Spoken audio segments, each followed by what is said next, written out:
కొత్త ration card కోసం నిరుపేద లబ్ధిదారులకు తెలంగాణలో ఇంకా ఆశగానే ఎదురు చూస్తూ ఉన్నారండి.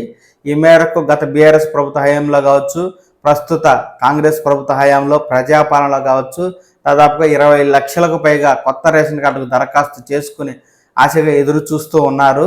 ఇప్పటికే ఉన్న రేషన్ కార్డులో కొత్త సభ్యుల పేర్లు చేర్చుకోవడం కావచ్చు, లేదా తొలగించడం కావచ్చు, కుటుంబంలో పెళ్ళైనటువంటి వారు వేరుగా కొత్త రేషన్ కార్డుకు అప్లై చేసుకోవడం కావచ్చు, ఇప్పటికే ఉన్న కార్డులో కుటుంబ సభ్యుల పేర్లు నమోదు కావచ్చు, ఒకవేళ తప్పుగా ఉంటే వాటిని సవరణ చేసుకునే దానికి అవకాశం కావచ్చు, పెళ్లి చేసుకుని వేరుగా వెళ్ళినటువంటి వారు తమ రేషన్ కార్డుని డివైడ్ చేసుకునేందుకు అవకాశం లేకపోవడంతో ఈ మేరకు పెద్ద ఎత్తున లబ్ధిదారులు అయితే ప్రభుత్వ పథకాలను పొందలేక నష్టపోతూ ఉన్నారండి. ప్రభుత్వ పథకాలన్నిటికీ రేషన్ కార్డే ప్రామాణికం కావడంతో ఈ మేరకు ఈ లబ్ధిదారులకు ఈ రేషన్ కార్డు అనేది ఒక పెద్ద సమస్యగా మారింది. తాజాగా మనకు ఈ రేషన్ కార్డుకు సంబంధించి మంత్రి పొన్నం ప్రభాకర్ గారు అయితే కీలక వ్యాఖ్యలు చేయడం జరిగిందండి. త్వరలోనే రేషన్ కార్డులు ఇందిరమ్మ ఇల్లు మంజూరు చేస్తామని మంత్రి పొన్నం ప్రభాకర్ గౌడ్ గారు అయితే తెలియజేస్తున్నారు.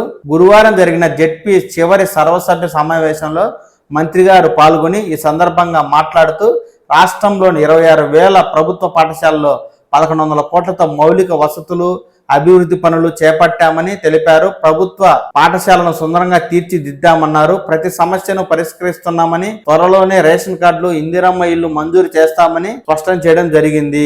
చూశారు కదా, మనకు కాంగ్రెస్ ప్రభుత్వం ఏర్పడగానే ప్రజాపాలన కార్యక్రమంలో ఈ మేరకు రేషన్ కార్డు దరఖాస్తులు తీసుకోవడం, ఆ పరిశీలన జరుగుతుండగానే మనకు లోక్సభ ఎన్నికల కోడ్ కారణంగా ఈ ప్రక్రియ ఆగడం జరిగింది. రాష్ట్రంలో ప్రస్తుతం ఎన్నికల కోడ్ ఎత్తివేసిన నేపథ్యంలో త్వరలోనే కొత్త రేషన్ కార్డు ఇస్తామంటూ ఈ మేరకు మంత్రి గారు ప్రకటన చేయడం జరిగింది. ఈ రేషన్ కార్డు ప్రభుత్వం ఎంత త్వరగా ఇస్తే అంత మేలండి. ఎందుకంటే ఇప్పటికే ఏండ్లు లబ్ధిదారులు అయితే ప్రభుత్వ పథకాలకు దూరంగా ఉంటున్నారు. ఈ పథకాలు లబ్ధిదారులకు అందాలి అంటే రేషన్ కార్డే ప్రామాణికం కనుక ప్రభుత్వం రేషన్ కార్డు ఇచ్చి పుణ్యం కట్టుకోవాలని లబ్ధిదారులు అయితే కోరుతున్న నేపథ్యంలో మనకు త్వరలోనే ప్రభుత్వం రేషన్ కార్డు ఇచ్చి ఈ మేరకు లబ్ధిదారులకు మేలు చేయాలని ఆశిద్దాం.